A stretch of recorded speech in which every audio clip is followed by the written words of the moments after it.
Ayan, pray po tayo sa boys. Si Kuya Andre po ang magpe-pray. Tapos sa girls po ay si Ate Chrislyn po ang magpe-pray. Ayan. So mag-pray po muna tayo bago po tayo mag-start.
Amen? Excited na po ba tayo? Na-miss niyo po ba ang Youth Life Service? Palakpakan nun muna kung na-miss natin. Boss! Tayo magsisimula na. Amen. Yan, magandang hapon po ulit sa bawat sa bossing. Hintayin na lang naman natin ang signal mula sa ating bossing. Magandang hapon sa ating lahat. Naka-live na ba? Boss, iyon ang simulan. Yan, magandang hapon sa ating live stream ha. Sige boss, simulan mo na. Yan.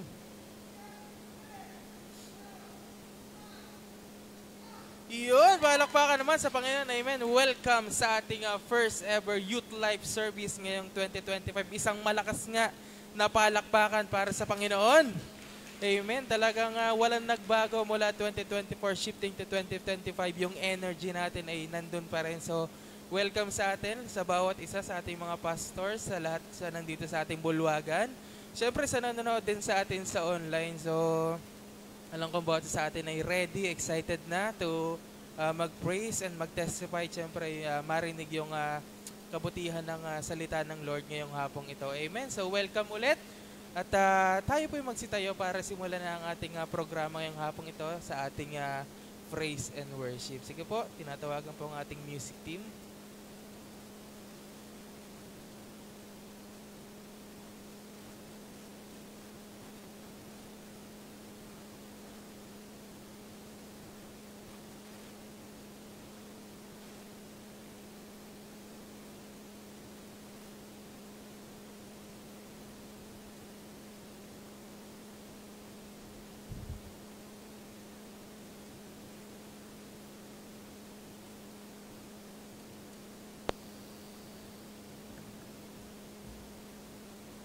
Praise niya. Amen. Are we blessed? Amen. Ayan, bago po tayo mag-start, may gusto lang po akong basahin. Ayan. Tayo umawit sa Lord. Ayan. Sabi dito sa mga awit 104, verse 33 to 34. Sabi po dito, aawitan ko si Yahweh, palagi kong aawitan. Siya ay aking pupurihin habang ako'y nabubuhay. 34, ang awit ng aking puso, sana na may kalugdan, pagkat ako'y nagagalak, nagpupuri sa may kapal. Amen po. Lahat po ba tayo'y nagagalak sa hapong ito, sa pagpupuri sa ating Diyos na buhay? Amen? Amen. Palakpakan po natin ang ating Diyos na buhay. Yes, Lord God. Hallelujah, God. Hallelujah, Jesus. Salamat po, Lord God, sa magandang araw na binigay niyo sa amin, Panginoon. Salamat, Panginoon, na muli kami magkakatipon sa inyo, Panginoon, Lord God, para sambahin ka namin sa Espiritu at katotohanan, Panginoon, Lord God. And Lord, Panginoon, humingi kami ng tawad sa inyo, Lord God. Patawarin niyo kami, Lord God, sa isip, salita, sa gawa, Panginoon, Lord God. At Lord, andun, Panginoon, Lord God, inaalay namin yung puso namin sa inyo, Panginoon. Sa pagharap namin sa inyo, gusto namin, Lord God, yung pusong, Panginoon, Lord God, nakalugod-lugod sa inyo, Panginoon, Lord God. Hallelujah, God. Hallelujah, Jesus. Tayo po umawit sa ating Diyos. Hallelujah. Salamat, Panginoon, Lord God, at patuloy, Lord God, ikaw manguna, Panginoon. Holy Spirit, move in this place, Panginoon. In Jesus' name, amen. Palakpakan po natin ating Diyos na buhay. Amen. Handa na po ba tayong mawit sa ating Diyos na buhay? Amen. Tayo po mawit. Paramdam po natin ang pagmamahal natin sa ating Diyos na buhay. Amen.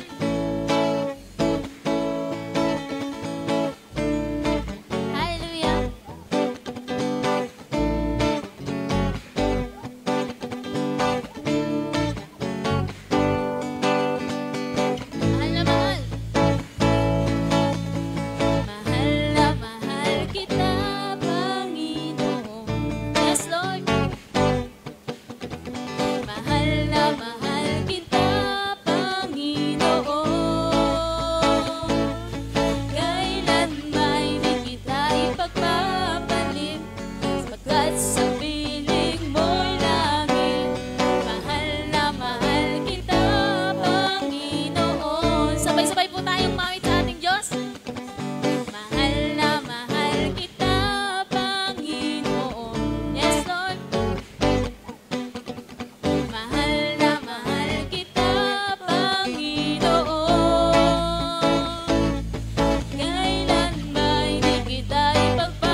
God. Pinupuri ka namin at pinapasalamatan, O God. Lord, maraming salamat, Lord God.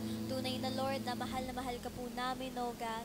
Lord, patawad sa amin nagawang kasalanan, kasalanan maliit, kasalanan malaki, sinasadya man o hindi, Lord God. Linisin mo po ang aming puso at isipan, O God. Lord, tinataas po namin sa iyo ang program na ito, Lord God. Lord, ikaw manguna, Lord God. Nandun yung katugumpayan na ipinagkaloob mo na, O God. Sa simula hanggang sa magwakas, Lord God. Lord, alam namin na nandyan ka, Lord God, sa amin, O God. And Lord, sa maghahayag ng iyong salita, itago mo po siya sa iyong likuran. Anoint his or her lips, O God. Tanging salita mo lang mahayag sa kanya, Lord God. And Lord, bless his or her life, O God. And Lord, mga papunta pa lamang, Lord God, cover them with your most precious blood, Lord. Any plans and works of the enemy, we cast out it in Jesus' name, O God. Lord, maraming salamat dahil andun na yung victory na ipinagkaloob mo na. Lord, sa aming pag-praise and worship sa iyo, Lord God, naway umabot ito sa kalangitan, O God. Lord, we claim all the victory upon this prayer. In Jesus' mighty name we pray. Amen. Patuloy po tayo. Awit sa ating Diyos na buhay.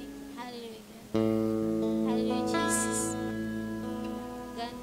Kamahal siya. Gano'n siya kabuti sa ating buhay. Salamat o Diyos, Panginoon, na malaya kami nakakalapis sa inyo, Panginoon. Salamat o God.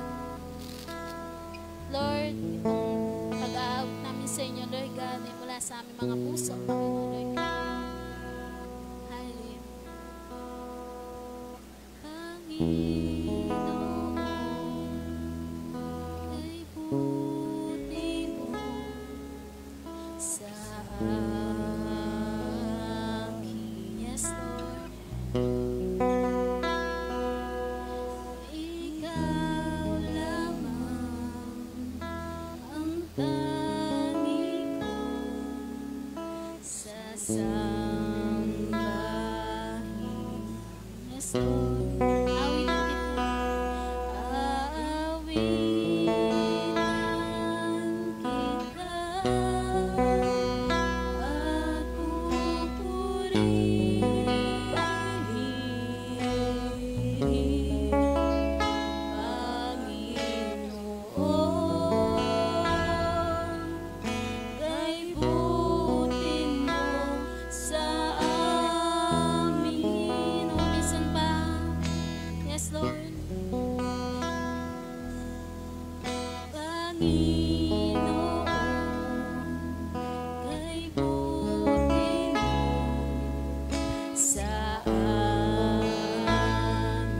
Yes, Lord. Salamat, Panginoon. Ikaw lamang ang tangi ko sa sambahan. Awitan kita.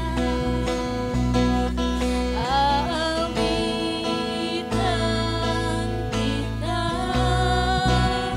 at pupurihin,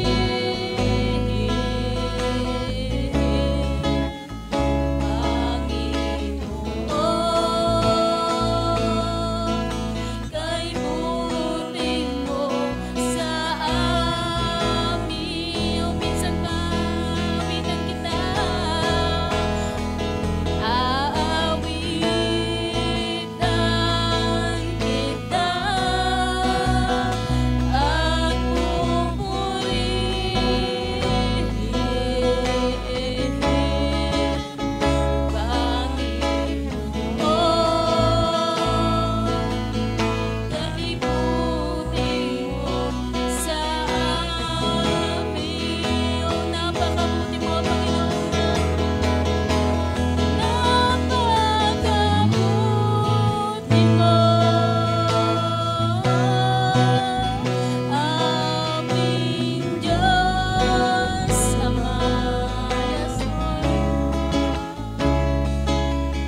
sa ating buhay. Hallelujah.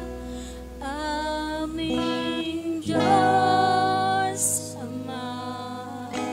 Salamat, Panginoon. Ang iyong nilikha'y luluwalhatiin ka. Yes, Lord. Napakabuti mo. Di ka nagbabago.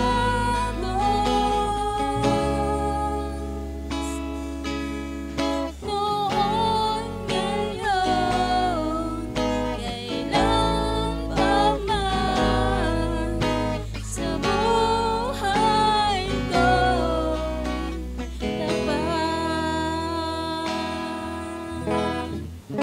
Yes, Lord. Noon, ngayon, kailan pa man sa buhay ko tapat.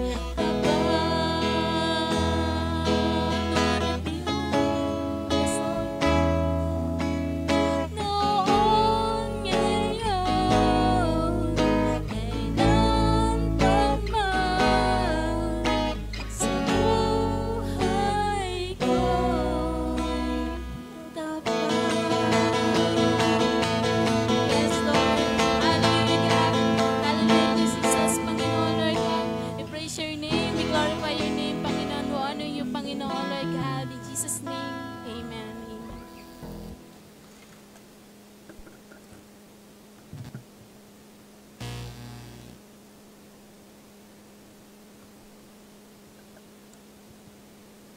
Hello, Sam. Amen. Once again, palakpakan natin ang Lord. Amen. Sa hapong ito, talagang napakasarap magpuri sa Panginoon kung ano yung deserve niya. Amen. So, ayan, alam kong bawat sa atin talagang na-full yung ating mga hearts sa pagpe-praise and worship sa ating Panginoon. Sabi nga dun sa kanta kanina, na napakabuti mo aming Diyos Ama, ang iyong nilikhay luluwalhatiin ka. Amen. So, tayo dadako sa ating testimony, sa ating kamustahan. So, kamusta ba ang bawat isa? So, sino yung nilikha ng Panginoon na handang luwalhatiin siya dahil sa kanyang napakabuting ginawa sa ating buhay sa mga nagdaang araw at sa mga nagdaang panahon, so saka sa mga nagdaang linggo. So, ayan, meron daw tayong mga kaunting kapatid na medyo busy dahil may mga activities alongside sa kanilang mga school. So, meron daw mga activities. Kaya medyo na-miss natin sila ng konti ngayon. Pero next week naman ay darating na sila. So, ako din ay medyo busy dahil kaluwat kanan yung concert ni Dionela. Pero nakarating na... kabuhok. Kabuhok daw yan. Kabuhok lang, hindi naman kaboses. Pero kung gusto nyong burst like a flower, biro lang. So, sige tayo dako sa ating testimony at kamustahan. So, sino yung nais mag-testify sa kabutihan ng Lord sa mga nagdaang araw? Amen. Pwede tayong mag-volunteer. Pwedeng itaas natin ating mga kamay. Ayan, wag na may start sa kay Donella. At ako naman ito lang. Sige, pwede sinong nais mag-testify? Ayan, siguro kung wala ay tatawag tayo, no? Siguro pangunahan ko na siguro. So, nagpapasalamat ako sa Panginoon dahil sa healing na binigay niya. So, medyo madami akong na-miss out na activities, lalo na yung Rock of My Salvation. Nakagayak na nga yung susuot ko. Talagang ready na akong rumakrak at naplansya ko na. Pero medyo masama ang pakiramdam ng inyong lingkod dahil tinutubuan ako ng wisdom tooth dito sa bandang Northeast Power. Talagang dinadagdagan ng Lord yung aking killer smile. Hindi ko naman masisisi. Pero, wala naman ito. Pero pinasilip ko sa kakilala nating nurse. Tama naman yung tubo. Medyo masakit lang siya sa ulo. Dahil ngipin niya, damay lahat. Ulo, sakit ng katawan. Pero thank you Lord dahil nakauwi na ako ngayon. Last week kasi hindi ako nakauwi. Hindi ako nakaluwas talagang. Hindi ko kaya. Pero ngayon, salamat sa Lord sa healing na binigay niya. At ngayon ay nakakapaglingkod na sa Kanya. Amen. Salamat sa Lord sa healing. Ayan. So, sino pong nais pang mag-testify ngayong hapon? Ayan. Nataas po ano po si Boss. Sige, palakpakan po natin ng Lord sa buhay ni Boss OJ. Hello. So, ayan po. So, napapasalamat ko sa Panginoon sa kabutihan ng nga ba, sa kanyang kabutihan sa buhay ng kapatid ko, yung bunso namin kapatid. Ayun, so thank you Lord dahil sa healing sa kanya dahil nung nakarang this past 2 weeks, yun po, siya ay nagkaroon ng parang bukol. So nagkaroon ng nana doon sa kanyang upper chest kasi doon po tinahi may tahi po siya doon sa upper chest. So nagkaroon ng nana, so lumobo. Ayun po. So ilang linggo din siya dinanas niyon, nakaramdam may bukol. So thank you, ganyan naman, this operation, di ba po, medyo mahal. So thank you Lord dahil hindi po nangyari yon. At papasawat sa Panginoon, yun nga, nasa recovery stage na po siya, nasa siya, kumbaga is na-recover na. So thank you Lord sa kabutihan at sa healing sa kapatid ko po. So ayun po. Amen, amen. Do it again, Lord. Yung syempre yung healing na binibigay sa atin ng Lord. Syempre yung kung meron man tayong pinagdadaanan sa ating health, sa ating family, talagang hindi niya ito turn into worse, kundi yung recovery saka yung healing ay nandoon. So in Jesus name, yung po bang gusto mo mabol? Ayan, sige, palakpakan po natin ang Lord sa buhay ni Ate Janet. Ayan, so thank you Lord kasi ngayong araw din po is parang 1 month na po ako sa aking bagong work. Ayun, so ang bilis ng panahon. So parang ayun, thank you Lord kasi talagang yung provision tsaka yung favor dun sa work ko ngayon. Tsaka yung pinagpe-pray ko rin kasi na yung boss ko ay Christian. So Christian naman yung boss ko ngayon. So, tapos ayun, sa mga maraming favor talaga si Lord. Tsaka yung sa pagkakako, ako na Motto na yun or one word na this coming 2025 ay dala-dala natin. Amen? Pwedeng synonym, pwedeng kahit ano. Amen? So, sige, tawag tayo. Lapit tayo. Siguro ang lalim niya, Ate Clarice. Sobrang lalim. Wala pa pala. Sige, dito tayo sa mga boys natin.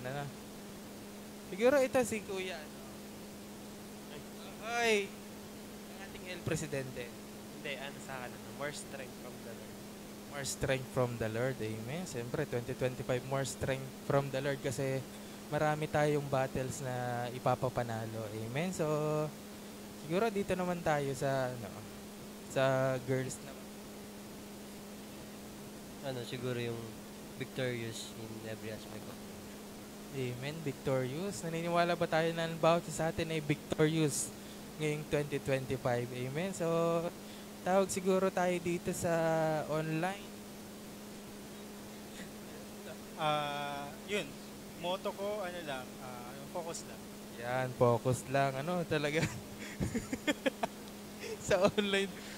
Ay, kanina ba magpo-focus? Sa camera daw na. Sa akin pala. Ito daw kay teacher naman. Sige, memorandum. Yung na-receive ko kasi is freedom. Freedom. Napakaganda, no? Freedom. Siyempre naman, lahat sa atin ay talagang wini-wish yung freedom. Amen. Sige, Ate Claret, nagbubulungan. Sa akin po is yung Philippians 4:13 po. I can do all things through Christ who strengthens me.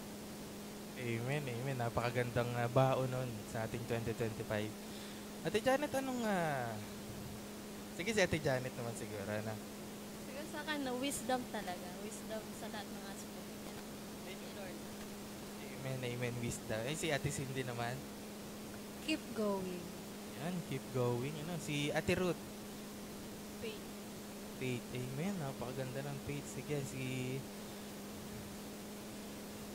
Sige, naka-white ka kasi.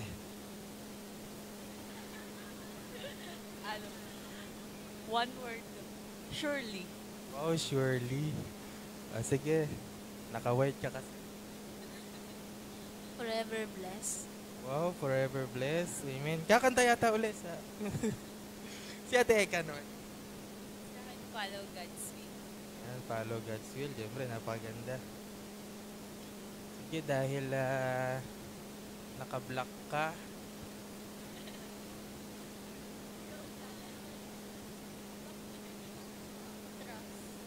trust, amen. Sige, dahil naka-floral ka na dress, Sa akin din, more wisdom. for wisdom, amen. Ito naman talagang cute-cute na dalawang... hey! What's you looking for? Laughing, laughing. Yeah, we start here with ate. Faithful, napakaganda naman. Yes, yes, yes. Unchanging. Perfect na ako. Wow. Just because you're looking at me, you said the perfect word. Kidding aside. Yes, yes. Oh, wow. I forgot you. How about you? Sa akin siguro is, this year is more love. More love. More love. More love? Wow. Ang lakas mo ka, Ziza. Ziza, oh. How about you, bro? Superman. Sino ba? Si Kuya, no? Never give up po. Never give up. Amen. May hindi po tayo natatanong. Sige, itong pagbigyan natin ng ating dalawang pastor na, birthday. Sa akin ay tanim lang ng tanim. Yan, tanim ng talim. At syempre, Pastor Aya. Sa akin ay yung Zechariah 9:12, double restoration. Amen. Restoration. Amen. So, palakpakan natin ng Lord sa ating bawat pinanghahawakan niya yung 2025. At alam ko na ito yung start pa lamang ng winning avenue natin yung year. Amen. So, alam ko bawat sa atin ay na-bless at nagising na. Pero ngayon ay mas mabibless pa tayo dahil sa salita ng Lord. So, hindi na natin papatagalin ang magdadala at ang instrumento ng Lord ngayong hapong ito para sa kanyang gininto ang salita. Palakpakan natin ng Lord sa buhay ng kanyang instrumento ngayong hapong ito, ang ating minamahal na Pastora Susan Evangelista. Palakpakan po natin ang Lord. Praise God. Ang lahat po ba ay na-bless? Praise God. Hallelujah. So we declare that this year is a blessed and victorious, amen, year. Ano po, kagaya na sabi ni Pastor Joseph kanina, hindi lamang tayo happy sa New Year, kundi victorious year 2025, amen. At yung dinedeclare ng ating bishop, this year will be a blessed New Year para sa lahat ng Life in Christ family, kasi we are a blessed generation, amen ba? Amen. Nag-a-agree ba ang lahat? Amen. Kasi maraming promise si Lord sa kanyang salita na kailangan lang i-claim natin. I-claim para mangyari at maganap yung kanyang yung mga promises niya sa ating mga buhay. It takes faith. Kagaya na itinuro kanina, kailangan talagang ma-restored yung ating faith. Kasi nung mga nakaraan, medyo tayo ay, kumbaga, medyo kung tayo naglaylo o meron tayong mga nagawa na o hindi nagawa sa Lord. So this time, 2025, a time to renew. The blessing of the new year is that God is going to renew and the blessing of the restart. Pwede tayong mag-restart again. Amen? Kasi ang sarap sa pakiramdam pagka new year na talagang, ay, ito ang gagawin ko.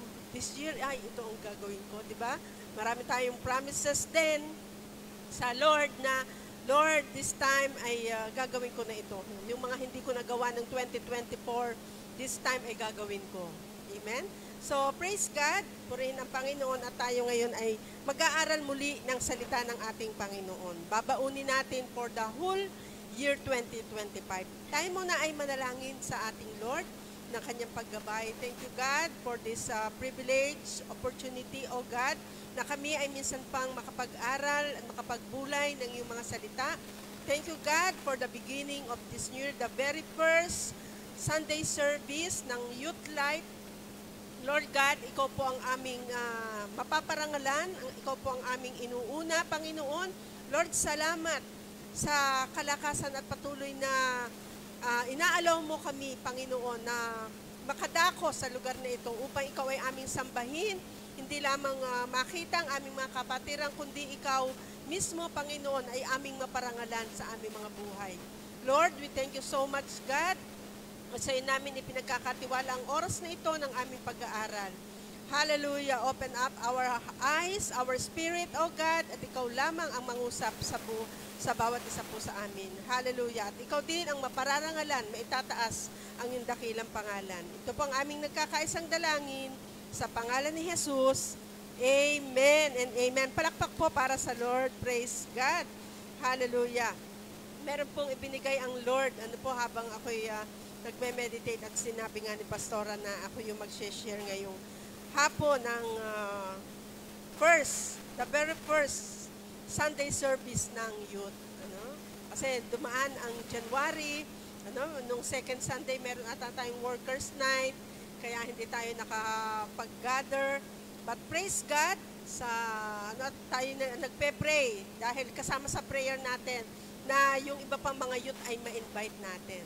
We pray for the multiplication, amen, this year. Kasi increase, kasama yun sa blessing kasi ng Lord, amen. Kasi may pangako ang Lord na nabasa ko nga dito sa Ezekiel 34, bago tayo pumunta doon sa pinaka-message ng Lord. Na-bless ako lang dito sa ibinigay sa akin ng Lord. Sa Ezekiel 34 verse 26, Ezekiel 34:26 sabi, I will make them and the places surrounding my hill a blessing. I will send down showers in season. There will be showers of blessings. Amen. Sinong may gusto ng showers of blessings? Kung wala naman tayong gagawin in our Christian life, in our spiritual life, ay nakahang lang yun. Kailangan ma-align. Kasi pagliko yung tubo, di ba, pagliko, letter L, hanggang doon lang yung blessing. Pero pag tayo ini-align na gano'n, dadalo yung blessing. Ipo-pour out ni Lord yung blessing. Amen? So, we must be aligned doon sa Lord, sa God. Amen? Kaya ang sabi dito, your restart begins at the heart. Kaya yung restart natin, renewal, nagsisimula sa puso. Kaya ito yung ating pag-aaralan ngayon, Psalms 51, verse 10. Ano sabi dito? Create in me a pure heart, O God, and renew a steadfast spirit within me. Sa ulo natin ito, ikinokot natin, at ito yung memory verse natin. Renew a right spirit within me. Create in me, inaawit pa nga natin ito, create in me a clean heart, O God, and renew a right spirit or steadfast spirit within me. So, renewal or restart begins at the heart. Kailangan yung puso natin. So, let us revisit kung ano bang nangyari noong 2024 sa ating heart. Amen. Kumusta ba ang bawat heart ng bawat isa? Naka-align pa ba sa Lord? Or baka nandito lang ang presensya pero hindi naman naka-align sa Lord. Minsan ganun present in the church pero spiritually hindi naman present sa Lord. So kailangan ay align tayo lahat ng aspect ng ating pong buhay. Amen. Kaya ano man yung nangyari sa past, meron man tayong nagawa na pagkakamali, meron man tayong hindi nagawa sa Lord, this time, renew our heart. Yung Lord, ito na po yung gagawin ko ngayon. Thank you, Lord, for that chance. This 2025, iaayos ko ang aking spiritual, yung kalooban mo sa akin, ang mangyari. Amen? Dinidesire ba natin yun? Amen? So, ano yung mga areas na kailangan nating magkaroon tayo ng fresh start sa ating Lord? Kasi new heart ang tinutukoy dito ni Haring David. To have the right spirit before God, kailangan natin ng renewal. Unang-una, 3 bagay lang po itong aking nais i-share. Renew our relationship to God. Ayun ang unang kailangan. The very basic. Kanina, very basic din yung itinuro ni, pinalikan lang natin yung ating faith kanina. But the bottom line there, doon sa tinuro ni Pastor Joseph, is our relationship to God. kumusta ang inyong relationship kay God? Tanungin nga natin yung ating katabi. Kumusta na ba yung pagkakalob sa atin ni Lord? Kasi God is a God of promises and He will fulfill what He promised to you pag kinilaim natin. Amen? Pero pag hindi tayo naka-align, minsan nahihinder, hindi nangyayari, o kumbaga na-postpone yung dapat ay nasa atin na. Ano? Tumatagal. Imbis na answered prayer na, nahihinder pa kasi hindi handa. Sasabihin ni Lord, ay, dapat binigay ko na sa iyo. Pero minsan ang ating prayer, nagiging answer ng Lord ay no muna, no. Kasi hindi ka handa. Napabayaan natin yung ating devotion, yung ating relationship sa God, kasi hindi tayo prepared. Kasi mahal tayo ni Lord eh. Ayaw niya tayong mapabaya, mapariwara o hindi maganda ang mangyari. Kaya tayo mismo kailangan prepared ang ating heart doon sa blessing na ibibigay ng Lord sa atin. Amen ba? Amen? Kaya sabing ganon ay kailangan tayo ay yung relationship natin kay Lord ay lagi nating i-check. Tama. Amen. Yung ating devotion and quiet time sa Lord. Amen. Kasi pagka maayos ang relation mo kay God, everything else will fall into place. Lahat ay magiging maayos. Relation mo sa iyong family, relation mo sa iyong kapatid, maging sa iyong brothers and sisters sa church, lahat, everything ng area ng buhay natin, magiging maayos. Amen? Naniniwala kayo doon? Kasi nagsisimula sa relation natin sa ating Lord. Kahit sa ating workplace, magiging maganda ang iyong work. Pero pag hindi, magmamanifest din yun. Lahat ay kaaway mo. Hindi maganda ang relation mo kay Lord, hindi rin maganda ang relation mo sa iyong kapwa. Pati pusa ay kaaway mo. Natadyakan mo. Kaya ngayon ay i-repent na din natin yun. Kung noon ay talagang hindi naging maganda ang anumang relasyon natin, unang-una, kailangan iayos talaga natin. Unang-una yung relation natin kay Lord. Kapag maayos na yun, lahat, kasi magpo-flow ang spirit ni God, naandun yung iyong maayos na spirit, magpo-flow ang spirit ni God sa ating relationship, sa ating kapatid, sa ating kapwa, sa ating magulang. Kung meron man tayong nasaktan natin ang ating magulang o mga kapatid, yung biological family natin, magiging maayos ang relationship natin doon. Amen ba? Ang sabi nga dito, kailangan yung wag natin pabayaan yung ating devotion, yung ating Bible reading. The Word of God is very crucial in our relationship to God. Kasi nag-i-speak si God sa atin through His Word. Ang sabi nga ng unang Pedro, 1 Peter 2:2, like newborn babies, crave pure spiritual milk so that by it, you may grow up in your salvation. So, unang-unang ating inaalagaan ay salvation. Di ba? Binanggit din ni David, Lord, nung siya ay napawalay sa Diyos, ang unang-una niyang pinarestore ay the joy of my salvation. Kaya ang sabi ni Peter dito ay lagi nating manabik tayo sa gatas na espiritual.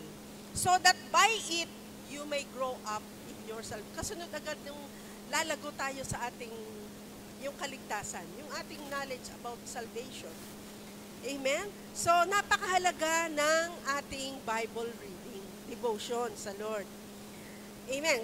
Binanggit din ito ni David. David described the value of God's Word in Psalms 19, verse 7 to 11. Sabi, the law of the Lord is perfect, refreshing the soul. The statutes of the Lord are trustworthy, making wise the simple. The precept of the Lord are right, giving joy to the heart. Ayan ang mga benefits ng pagbabasa ng Word of God. Amen? Joy. Nagkakaroon tayo ng wise, nagiging wise tayo. The commands of the Lord are radiant. Amen? Nagniningning. Giving light to the eyes. The fear of the Lord is pure, enduring forever. The decrees of the Lord are firm, and all of them are righteous. They are more precious than gold, than much pure gold. They are sweeter than honey from the honeycomb. By them your servant is warned. In keeping them, there is a great reward. Pag kinip talaga natin ang salita ng Diyos, great reward. Kasama doon yung mga binanggit na great reward. Meron kang joy, mag-flow lahat. Joy, magiging radiant, kita sa mukha mo, kung ikay nagbabasa. Kasi minsan, yung ang lungkot-lungkot ng mukha mo na para bagang ikaw ay natakloban ng samantalang meron kang word na dala-dala. Kasi mag-flow din yun. Nakikita sa ating aura, kumbaga, kung ikaw ba talaga ay nagde-devotion o meron kang word sa iyong puso. So, kasi dinidescribe ay ang kahalagahan ng Word of God sa ating buhay. He also illustrated the blessedness and fortitude of one who meditates daily on the Word of God. Ang pag-meditation natin is daily. Hindi pwedeng, nabasa ko na yan. Na-bless ako dun sa sinabi ni Pastor Joseph kanina. Ang Word of God ay, kumbaga, nabasa mo na lahat, alam mo na. Pero hindi pwedeng hindi ka kakain ngayon ng Word of God. Hindi mo sasabihin na, kumain na ako kahapon, hindi na ako kakain ngayon. Pwede ba yun? Malalambot tayo. Kasi, di ba, Word of God is like food. Pagkain ng ating kaluluwa. So, hindi pwedeng hindi tayo kakain araw-araw. So, meditation is every day. 3 times a day pa nga, minsan. Every time, kailangan minemeditate natin. Kasi kalakasan yun. Parang pagkain. Amen? Araw-araw at 3 times a day, may merienda pa, kailangan tayo ay kumakain ng salita ng Diyos. Kaya hindi lamang every Sunday tayo nakakarinig. Kailangan talaga every day meron tayong meditation of the Word of God. So the Christian who wants to grow spiritually must therefore develop the habit of daily Bible reading. So, kung na-miss natin yun, na hindi tayo lagi nakakapagbasa last 2024, this time, di ba, nagkakaroon tayo ng New Year resolution. So, this time, talagang bumibili ka pa ng bagong planner. Ayan, may bagong planner 2025. Talagang ino-note ko na yung message ni God every day, di ba? Nabili pa tayo nung, yung daily bread, ang dami nating, kaya yearly, naglalabas sila, daily bread, devotion. So, ayun ay isang make-up natin sa Lord, amen? So, such as reading through the Bible each year, kailangan iplano din natin yun. Na Lord, ako'y magbabasa. Sino dito ang nakapagbasa na ng Bible? The whole Bible. The entire Bible ay nabasa na. Iplano kaya natin yon. This 2025 ay mababasa ko ang kasi meron namang guide na tayong nakikita na paano mo mababasa yung whole Bible in the entire year. So, i-desire natin yon. Or perhaps the New Testament in 1 year. Or the Old Testament ang inex mo. Unahin mo yung, pwede din naman yun, New Testament muna, tapos saka Old. Kasi tayo naman ay modern. O kaya ay millennial. So, New Testament and then Old Testament. Pwede yun. Iplano natin. By feeding upon God's Word daily, we receive the spiritual nourishment necessary to grow. Amen. So, kailangan i-develop natin yung habit of reading daily. Ito yung make-up natin sa Lord. To renew and to restart our devotion again sa ating mga. Kaya binabalikan natin. Ang dami natin kailangan balikan this year. Kaya may mga planning na ginagawa, tinitingnan kung ano yung mga hindi nagawa last year, pwede namang i-make up at pwede namang gawin natin ulit. Wala naman tayong kailangang sabing malaking pagkakasala sa Lord. Kundi meron naman tayong chance to make up o to restart again, refresh. Amen. At yung pananalangin din natin, napakahalaga din noon. The practice of prayer is also required. Ang sabi dito, through prayer, we find mercy and grace to help us. Ano ang sabi dito nung Hebrew chapter 4 verse 16? Be joyful in hope, patient in affliction, faithful in prayer. Kailangan tayo maging faithful sa prayer kay God. Kung magiging faithful tayo sa pag-receive ng word ni God, kailangan faithful din tayo sa pag-pray o pagkausap natin, talking to God. Kasi relationship is two-way. We receive from God through His Word, siya ang nangungusap sa atin. And in response, we talk to God through prayer. Amen. Two-way ang communication. Yun ang ating relationship kasi sa Lord. Hindi pwedeng tayo lang receive na receive. Wala naman tayong sinasabi. So, that is prayer. Amen. So, the Christian must therefore continue to steadfastly in prayer. Amen. Kagaya ni David, in example dito, si David, he prayed 3 times a day. Daniel chapter 6 verse 10, ang sabi doon. Just as we listen to God daily through His Word, so we must talk to Him daily. Amen. To grow spiritually. Yan yung ating relationship kay Lord. Ano? Very basic lang itong aking nais na i-share. Just to check and to renew our relationship and commitment to our Lord. Amen. So, iyon ang una, renewing our relationship to God. Pangalawa, revisit or renew our worship to God. Worship.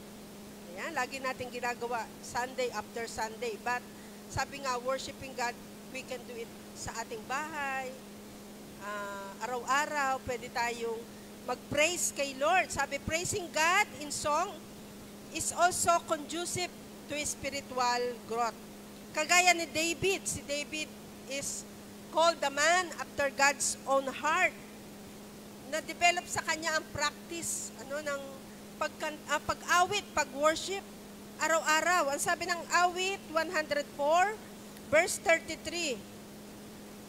Sabi ni David, I will sing to the Lord all my life. I will sing praise to my God as long as I live. Hindi titigil si David ng pagsamba at pagpupuri sa Lord habang siya ay nabubuhay. Ganon din po tayo. Amen. Amen po ba? Hindi lang ang ating pagsamba ay good for 10 years. Hindi. Or lang. Hindi tayo titigil. This is for life. Amen. Kasi habang tayo may buhay, kailangan yung our Creator, siya ay pinupuri at sinasamba natin. As long as we live. Si David, nagbigay ng parang oath sa Lord. Ang sabi niya ganon, I will sing to the Lord all my life. And I will sing praise to my God as long as I live. Sabi din sa Psalms 119, 164, 7 times a day I praise you for your righteous law. 7 times a day? Paano kaya yun? 7 times a day nagpupuri at sumasamba si David sa Lord. Hindi lamang everyday, pero 7 times a day. Amen. Ganun ka-worshipper. Kaya makikita natin sa sulat niya sa Psalms, laging may, oh God, yung expression ng heart ni David, talagang worshipper siya I will praise you, oh my God. Hindi, di ba, kung mababasa natin, laging may, oh God, oh my God. Kasi talagang nandun yung pagsamba at pagpupuri ni David.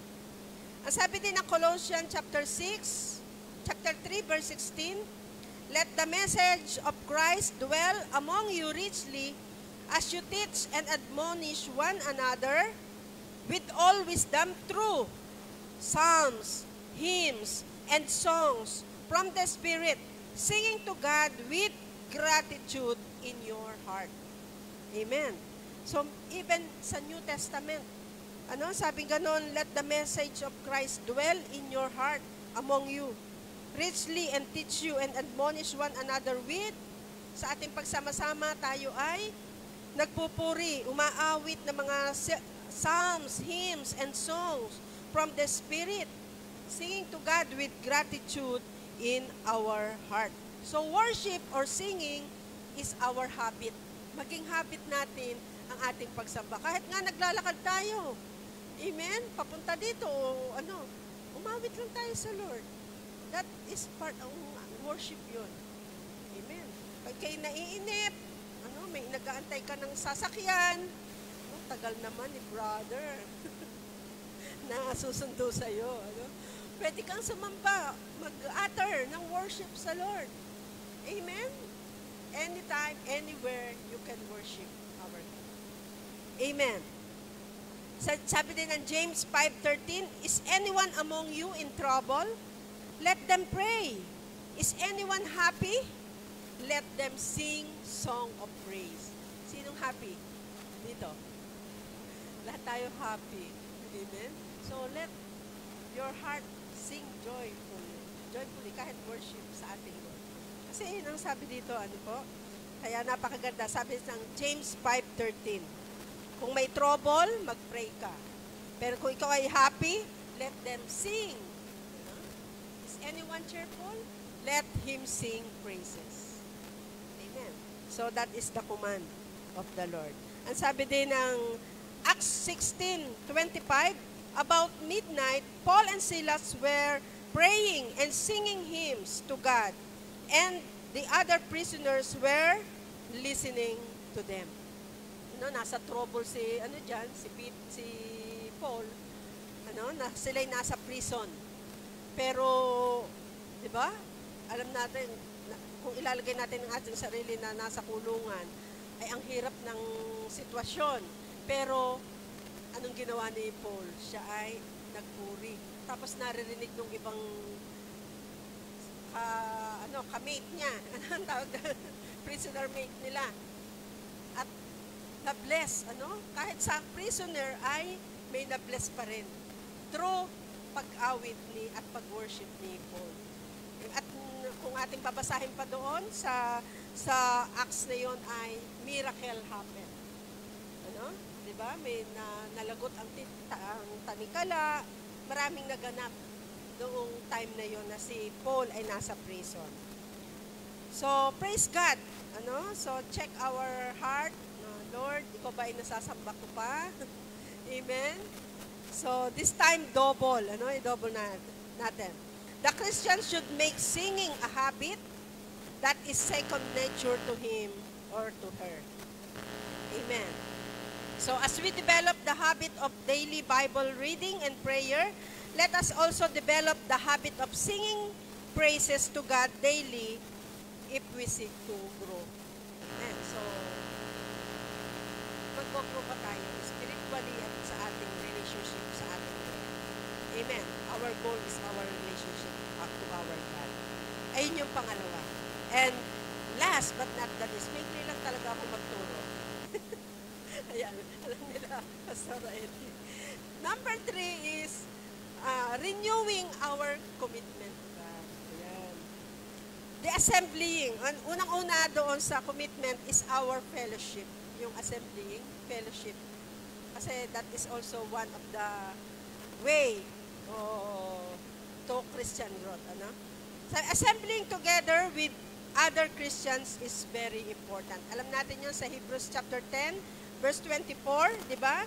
And let us consider how we may inspire one another on toward love and good deeds, not giving up meeting together as some are in a habit of doing, but encouraging one another, and all the more as you see the day approaching. So, itong ating ginagawa ay part ng ating assemblying, at marami pa tayong gagawin this coming 2025. We will renew yung ating cell. Kanina, nag-seminar kami kay Pastor Joseph na talagang i-renew natin. So, may gathering, talagang meron tayong happy hour. Sabi, training is our happy hour. Amen. Happy ba tayo pag may training? Amen. Kasi yung iba nag-upgrade eh. Yung iba, yung mga teacher, umaattend ng, ng seminar, yearly ata, yung mga doktor, umaattend din sila. Nagse-seminar sa iba-ibang bansa pa. Tayo din, as Christian, kailangan i-upgrade at tayo din ay magkaroon ng mga training. So this 2025, magkakaroon tayo ng discipleship, small group, or big or plenary, na magkakaroon tayo ng seminars, at doon tayo ay matututo. Amen. So, commit. It takes time yung ating availability, yung ating time, ang hihingin sa atin ni Lord. Amen? At kung ayos ang ating relationship kay God, you will make time to attend. Amen. Kasi aayusin ni Lord ang inyong schedule. Amen. Praise God. So, therefore, Christians should make a strong habit of attending different gatherings or church gatherings. Amen. Sabi nga dito, attending as often as possible for worship or Bible study, etc. Ano man yun. The more we attend, the stronger the habit becomes. The less we attend, the weaker the habit becomes. Amen.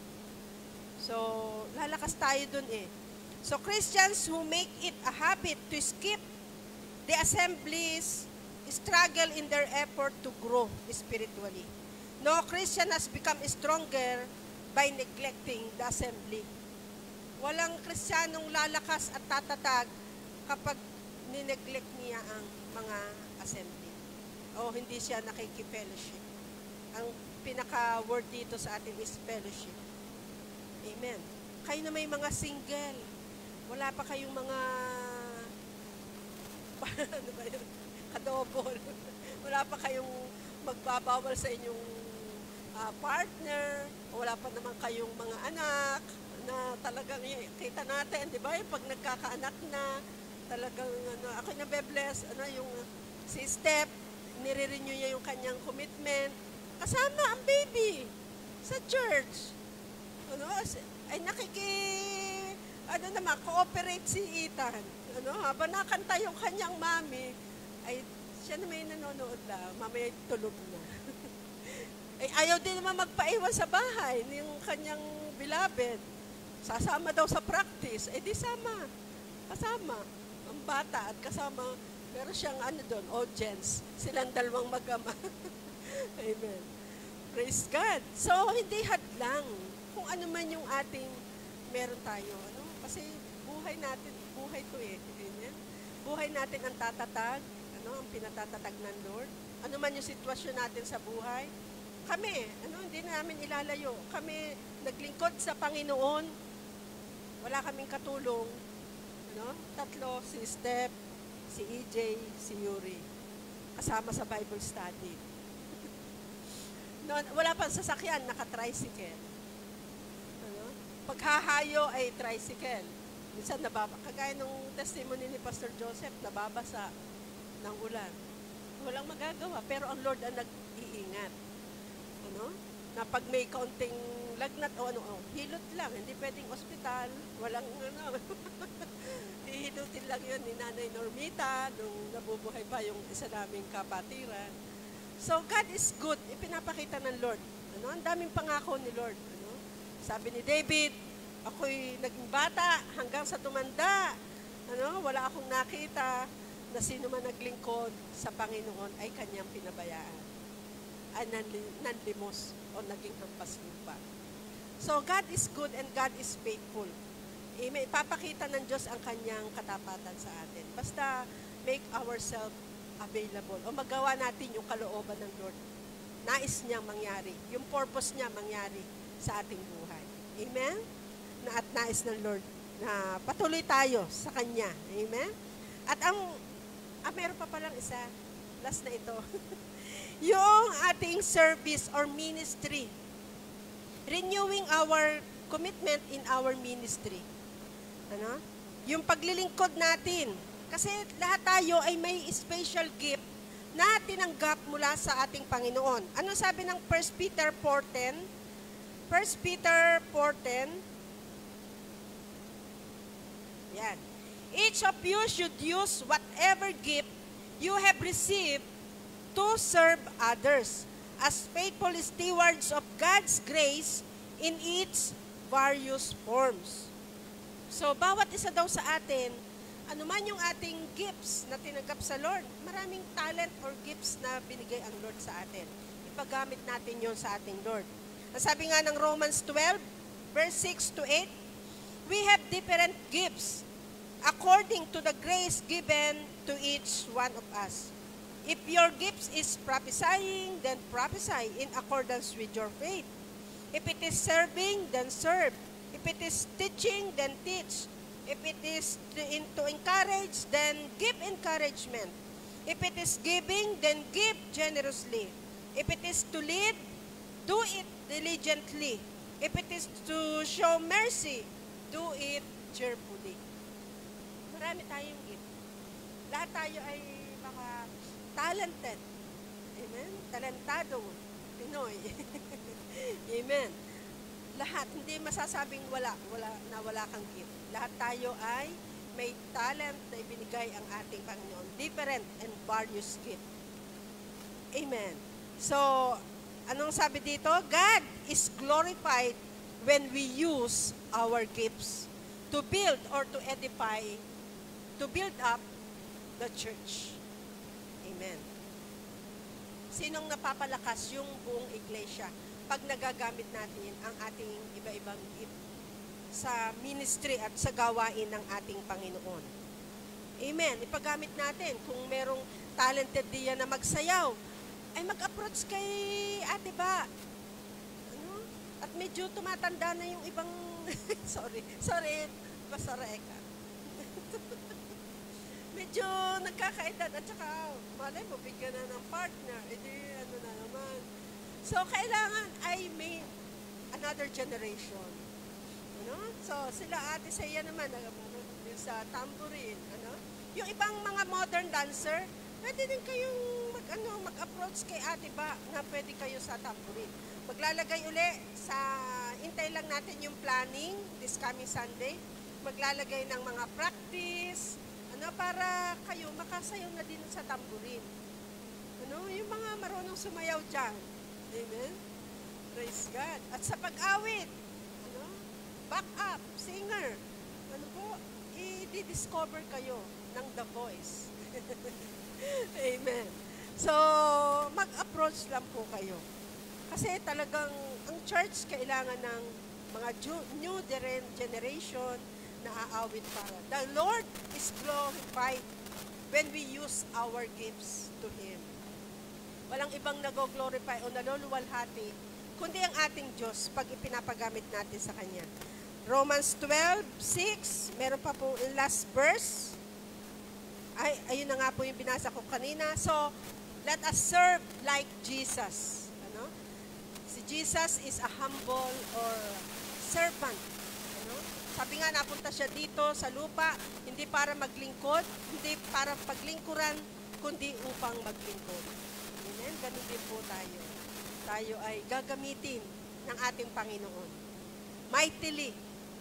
Amen? At maraming dadalhin ang Lord na kaluluwa. Kasi isa yun sa prayer natin at i-answer, gagrant ni Lord yung ating prayer to sa 7 days prayer and fasting natin, na there will be growth in every community. Diba? Pag nasa community, dadalhin din ng Lord dito. So, eventually, tayo din ay magkakaroon ng growth dito sa loob ng church. So, ay na isa nating goal is 2025 na marami pang magpagamit sa ating Lord. Amen? Amen po? Serve like Jesus. God is looking for people who is faithful and available. Available ka ba? Sabi mo nga sa inyong katabi, available ka ba? Amen? Kailangan ay available tayo kay Lord. Amen? Kasi si Lord ibinigay na yung buhay niya para sa atin, para magkaroon tayo ng kaligtasan. Amen? Wala tayong ibang maibabalik sa Lord, kundi yung ating serbisyo. Kasi hindi naman tayo pwedeng magpapako na. Lord, ipapapako na din para tapos na din yung buhay ko. At ayaw na nating maghirap sa mundo. Pero hindi kung ano yung meron tayong talent, kung ano yung meron tayo, kung ano man yun, ipagamit natin sa Lord. Yung ating lakas. Amen? Paggamit ang ating talent, paggamit natin sa Lord. Amen? Meron ba tayong na-receive sa oras na ito? Amen? So, renewing. Amen? Renew our commitment to our God. Amen? Palakpakan natin ang ating Lord. Hallelujah. At tayo ay magpasalamat. Lord, we thank you so much, God, for your word, for the revelation. At tunay nga, Panginoon, ito po ay aming maisagawa, may apply namin for this year 2025. Lord, revisiting our relationship to you. Lord God, our devotion, hayaan mo, Panginoon, na more pa naming magawa, Panginoon, yung aming devotion sa iyo, Panginoon. Quiet time, O God. At patuloy ka naming maranasan in a very personal way, O Lord God. At ganun din, Panginoon, kapag ayos ang aming relasyon, everything else will fall into place. O God, ang lahang relasyon namin sa aming kapwa, ang aming fellowship, ang aming commitment, O God, ay marerestore din, Panginoon, at marerenew. Salamat, Panginoon, sa patuloy na pangungusap mo sa amin. Hallelujah, God. At sa mga kabataan pa na wala dito, patuloy mo din silang i-bless, ingatan, Panginoon. At Lord God, anuman na yung prayer ng iyong mga anak, Panginoon, sa lugar na ito, Lord, ikaw po ang mag-grant. Anuman yung mga motto nila, Panginoon, you will grant that word of declaration for this 2025. Thank you, God. To you all the glory and honor in Jesus' name. Amen and amen. Praise God.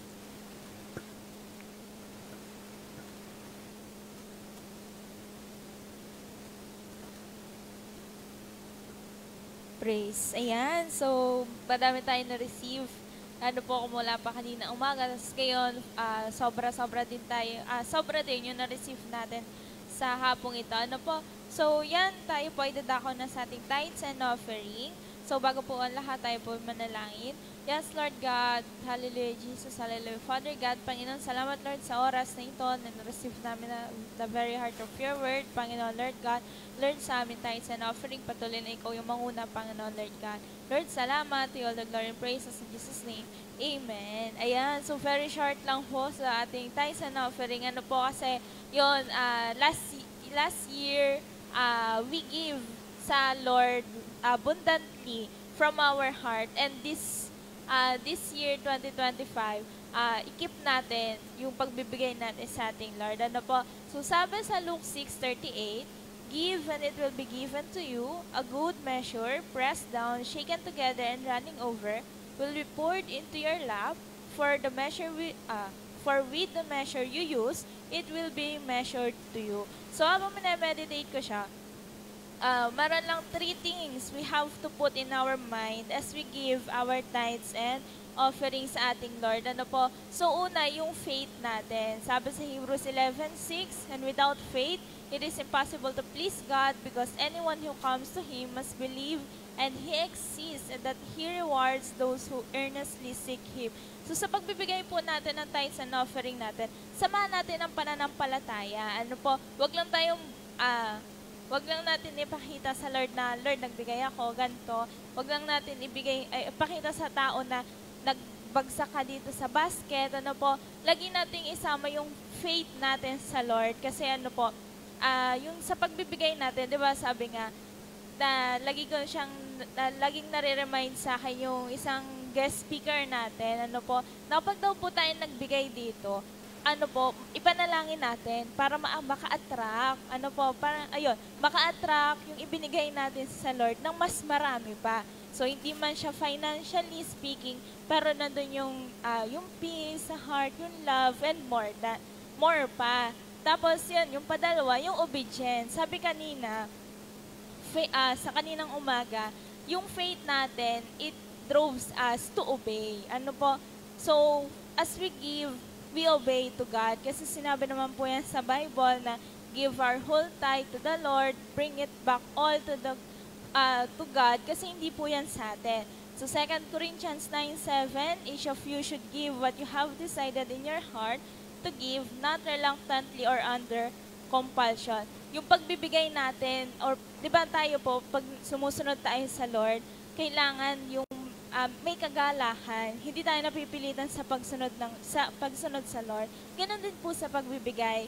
Kailangan sa pagbibigay natin, may kagalakan. Kahit po yan ay piso, wala po yung kaso sa Lord. Basta may joy ka sa pagbibigay sa Lord. Ano po? And last one, love. Luke 21, Luke 21:1. The value of tithing and offering is not in the amount, but in what it costs the giver. Ano po? So, kailangan, sa pagbibigay natin, kailangan may love tayo po. Ayan, 21:1-4 yan. Ayan, kailangan may pagbibigay tayo, may pagmamahal sa pagbibigay. Kasi sino ba yung binibigyan natin? Kundi yung Diyos na nagmamahal sa atin. Kaya po sa pagbibigay natin, kailangan ibinibigay din natin yung heart natin, binibigay din natin yung pagmamahal natin sa ating Panginoon. Ano po? And ayun, as we relate this giving sa teaching kanina na receive natin kay Pastora Susan, ano po? Renew our heart as we give our tithes and offerings with faith, heart to obey, and giving it all back to God with love. So 2025 na po, renew our heart as we give. Ano po, wag na natin isipin na i-judge tayo ng ibang tao na ganito lang yung amount. Hindi po, kasi sa heart po tumitingin ng Lord, hindi po sa amount na ibinibigay natin dito sa basket. Ayan, sige po tayo po, hawakan na natin yung ating mga tithes and offerings sa ating Lord, and tayo po ay mag-pray. Yes, Lord God, hallelujah, Father God, we worship you, Panginoon Lord God. Salamat, Panginoon, sa oras na ito, Panginoon Lord God. And Lord, as we give it back all to you, Panginoon Lord God, patuloy na mag-glorify ka, Panginoon Lord God. Lord, nandun yung kagalakan sa puso namin na makapagbalik sa iyo, Panginoon Lord God, makasunod, Panginoon Lord God. Salamat, Panginoon, ikaw ang bahala mag-bless sa bawat isa, Panginoon Lord God. And Lord, ikaw ang bahala, Panginoon Lord God, sa pangangailangan ng bawat isa, Panginoon Lord God. Lord, salamat sa oras na ito. Patuloy na ikaw yung maitaas sa pangalan ng Panginoon Jesus. Amen.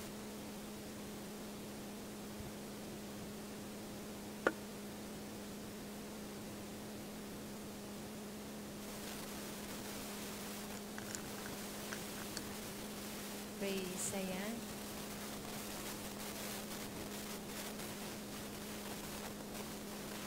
Ayan. So, announcement muna tayo. Paalala lang, ang ating Love Month event is February 16. February 16 siya. Ayan. So, welcome lahat. First-timers, yung inyong mga friends, classmates, tsaka yung co-workers. So, ito ay join activity ng youth and young professionals. So, welcome lahat. So, February 16, 3 p.m. Okay? Then tayo, mga leaders, ay Saturday, Sunday, mag-start na tayo na gumawa ng ating mga booth. Para pagdating ng ating event, ay ready na lahat. Okay ba? Then, tingnan nyo lang lagi doon sa GC natin yung mga announcement tungkol doon. So, yun lang. At meron pa ba tayong, yun sa planning para naman doon sa mga, sa mga heads. Para maalala natin may planning next week para sa mga heads.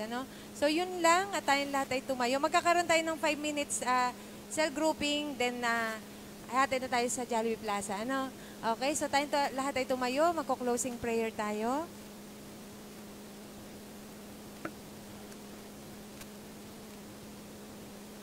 Okay po, tayo po ay manalangin po. Heavenly Father, Panginoon, hallelujah Jesus, o purihin ka, o Panginoon, Lord God. Lord Ama, sa oras na ito, maraming salamat na nandun yung kagalakan, kapangyarihan, Lord God, at kaligtasan na nagmumula sa Lord God. Lord, maraming salamat sa iyong mensahe, Lord God, na pinapakinggan, Lord God, to our Pastora Susan, Lord God. Lord, pagpalain mo siya, kanyang buong family, nandun yung blessings upon blessings, at nandun yung protection mula sa kanila, Lord God, kanyang bishop, Panginoon. Lord, sa muli, Lord God, sa aming nanalisip, Lord God, Lord, tulungan mo kami at turuan kung paano ito mapalago pa, Lord God, sa aming puso at isipan at ma-apply namin, Lord God, sa aming buhay, Lord God, upang may panlaban, Lord God, sa anumang gawa ng kaaway o Jesus, Lord God. Lord, muli, sa muling pagmamawalay, Panginoon, nandun yung pag-protection mo, nandun yung kaligtasan, Lord God, nandun yung kasiyahan na nagmumula sa iyo, Lord God. Lord, sa lubungan kami, Lord God, na mga magulang namin, Lord God, na mga ngiti sa ng mga labi, Jesus ni Lord God. Lord, muli, maraming salamat, Panginoon. Ito pa aming pagsama at panalangin. In Jesus we pray, our Lord. Amen.